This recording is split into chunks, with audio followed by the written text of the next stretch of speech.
Hello, ghouls. Welcome to Brave the Basement. I'm your host, the Ghoul That Rules. I'm your co-host, Black One Jack 2. If you enjoy getting a little scared, ghost stories, haunted houses, a believer in the supernatural, or maybe even a skeptic wanting to look at things from a different perspective, then this is the show for you.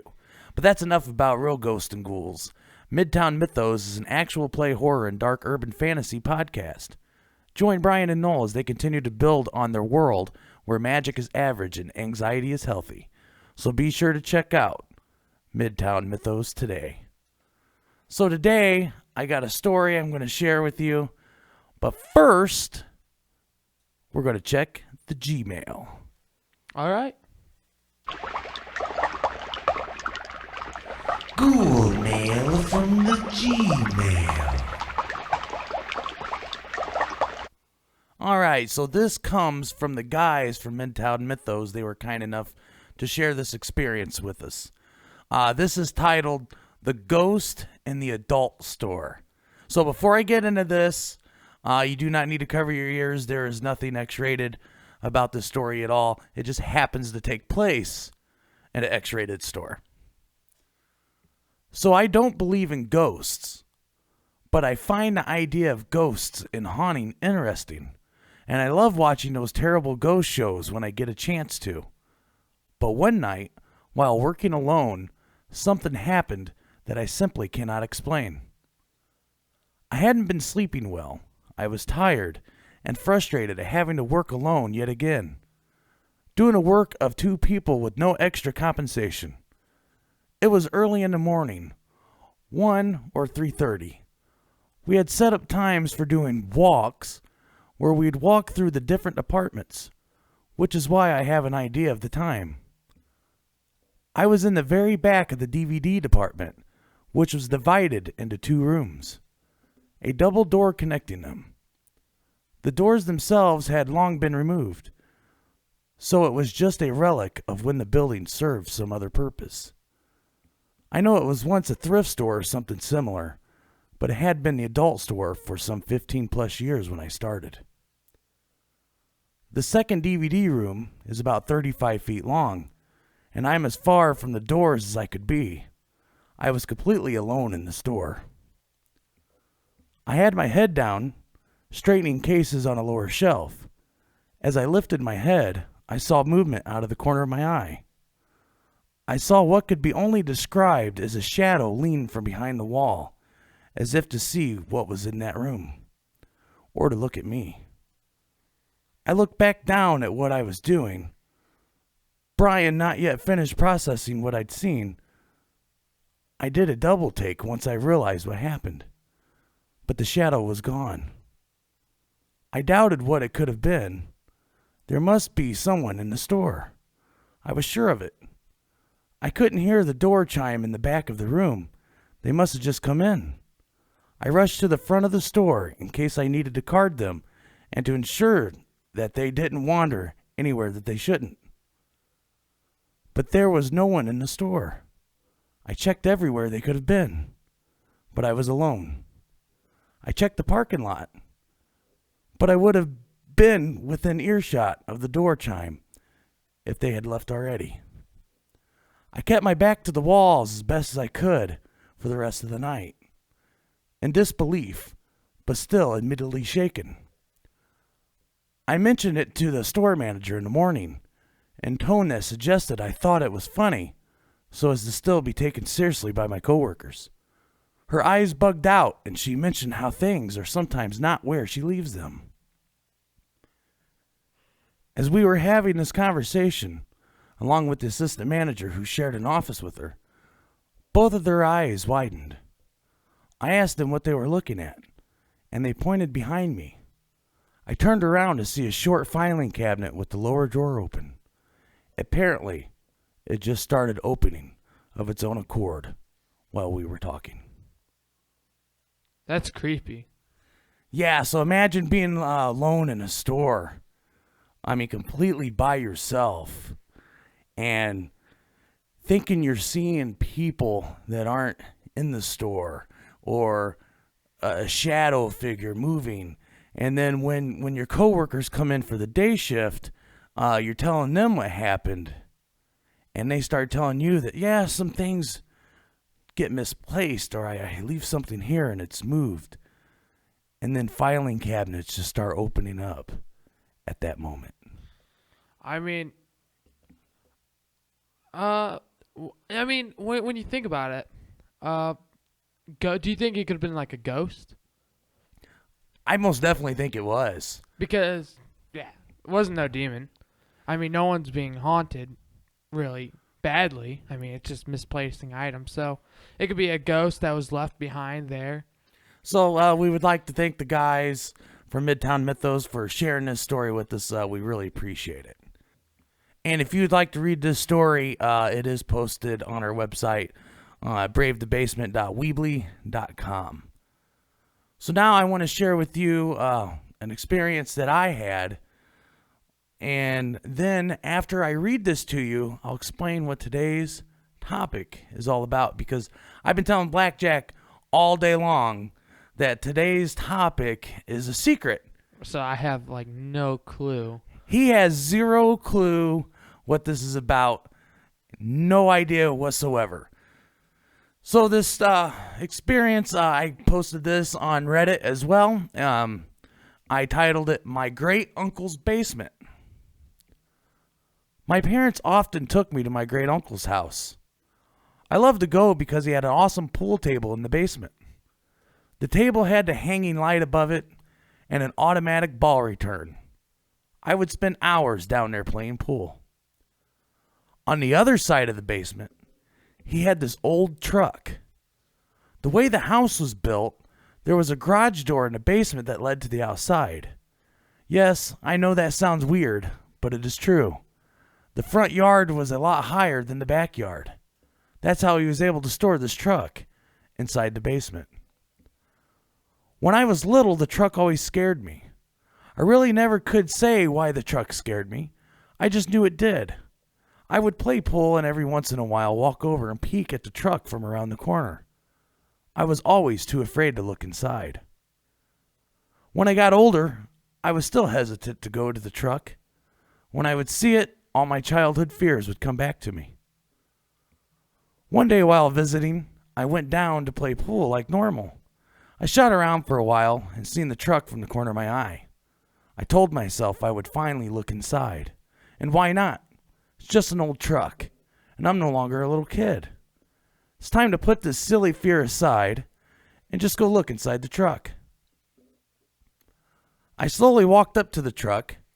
I was careful not to make a noise. Why I was so persistent on not making a noise crossed my mind as I walked to the truck. This is silly, I thought to myself. When I reached the truck, I closed my eyes. I started to count down from 10. And once I reached 1, I would look inside. 10. I could do this. 9. I got this. 8. 7. 6. Going to get this over with once and for all. 5. 4. 3. Almost there.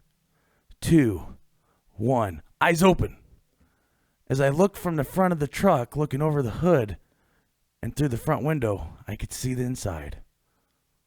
All I could see is the seats of the truck. Nothing scary. No monster, no ghost, nothing. Just the inside of an old truck. I laughed and said out loud, nothing.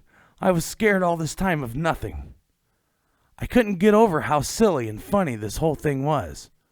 I walked back over to the pool table, still laughing at myself.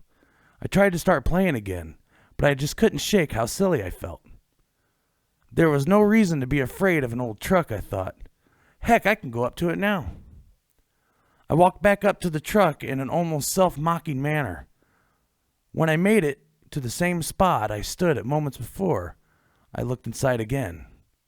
And that's when I seen the skeleton with the bashed-in skull sitting in the driver's seat. I was 15 years old, and that was the last time I played pool at my great uncle's house. First mistake. You're mocking yourself, okay? You don't mess with that demon stuff, man. I mean, they're going to come out and get you. So you're thinking demon. Demon, I mean, What else could it be? It can't be a spirit. I know exactly what it is. Okay. What is this? Is this gonna lead us into the secret you've been telling me? Yes. Is it a demon? No. Spirit? No. Lost soul? No. Give you one more. Okay. Let's see. I have no clue. Try nothing. Nothing. Absolutely nothing. Let me explain. Okay. This truck, and actually it's not even a truck. Okay, let's start here. Everything I wrote in that story was true to me 100% at the time of writing 3 days ago. Okay. I literally just wrote this. And so the first thing I want to correct on the story is I said it's a truck. It was not a truck. I recently went to my father's house and I asked him what kind of vehicle that was. And he said he doesn't remember if it was a Model A or a Model T. So this was a very old car. Oh, one of those Ford 19. Okay, yeah, the 1928. I don't know. He wasn't sure. And he told me that it ran. It was a running vehicle. That my great uncle, he was a really good mechanic. It was his toy car. He would get it out and drive it. I just happened to never be there when he drove it. So that's the first thing I want to correct about the story. So I said that this was nothing. And I absolutely mean that I seen this skeleton and I seen nothing at the same time. How is that possible? Because Blackjack just looked at me like, you've lost it. Yeah. You're bonkers. You're. Okay, so when I was a kid, I went to an amusement park. And this amusement park had 2 haunted houses. One haunted house you would walk through. And the other you were sitting like in a little car that would drive you through the haunted house. And at the very end of the ride, you went into this dark room, and all of a sudden these headlights come on in this big truck, this big old truck with a skeleton sitting in the driver's seat. And when I first experienced this ride, I was very young. And when I went over to my great uncle's house and started playing pool in the basement by myself and realized this car, it reminded me of that ride in my subconscious mind. When I finally got old enough to realize how silly this whole thing was, that I was always afraid of this car, and I finally went to go look at it, I didn't see anything, and then I walk away. But when I came back, I seen the skeleton that I seen in an amusement park ride. In other words, it was all in my mind. Nothing? Really? I'm just like, was that the secret? That's the secret. So, this begs the question. Obviously, this was a pretty scary story for me because I experienced it. And, you know, we talk about all these ghost stories.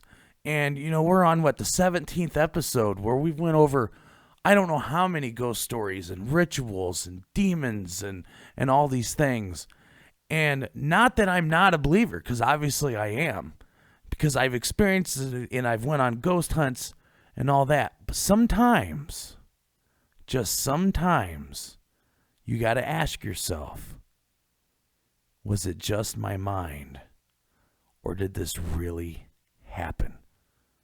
Or you can go to this theory. Okay, maybe if there's some spirit-like demon creature can use your memories from the past and create that object. See, and that's and you're on to something here, Blackjack. Something that you're trying to bring up a counterpoint. I feel like fear itself has access to to your memories. So is fear It's like it's like a door. Fear is a door. okay, but is it an emotion? Is it a supernatural living being? Fear is just, in my own opinion, is just the emotion. So you think it's just an emotion? And But what if, just for 1 second, because you brought this up, what if fear isn't just an emotion? What if it isn't in my head? What if it is in my head? What's scarier? Knowing or not knowing? Or think about this, just for the sake of argument, for 1 second. Let's say ghosts and spirits don't exist. Okay. Then that would suggest, That fear is a being? well, not only that, but it would suggest that everything that everyone has ever experienced supernatural is just inside their own head. So are we crazy? Are we really experiencing these things? What is really going on? Or is our brain filling in that something that should be there that Or really you- isn't? Or you think should be there, right?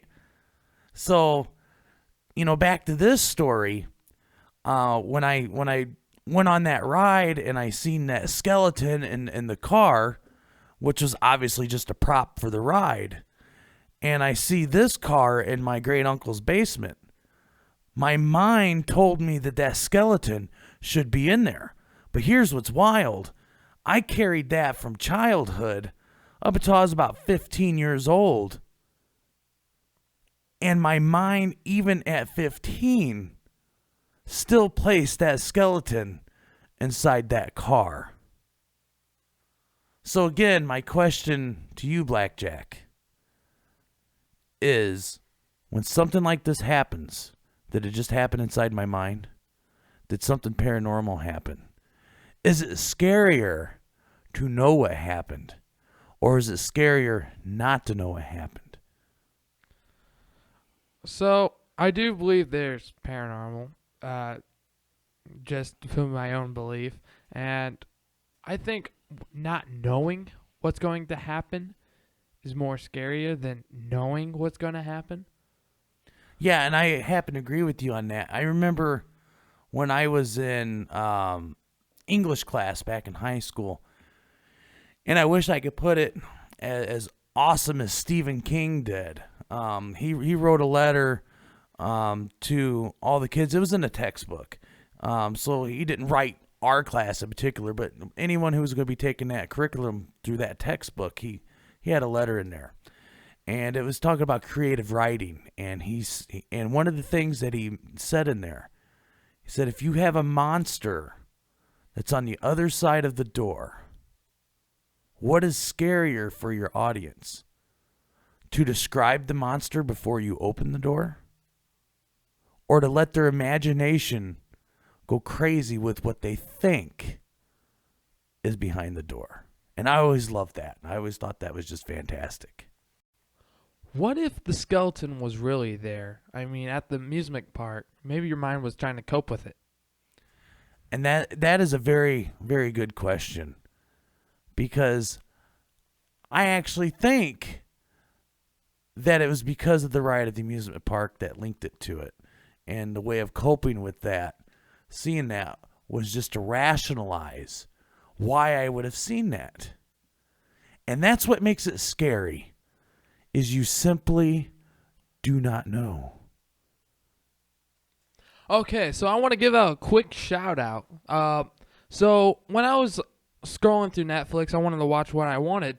I saw a show, and it covered one of our episodes, the elevator game, and they talk about the lady, and they're gonna go through the whole crime and see what really happened. So if you guys can go to Netflix, go find it and check it out.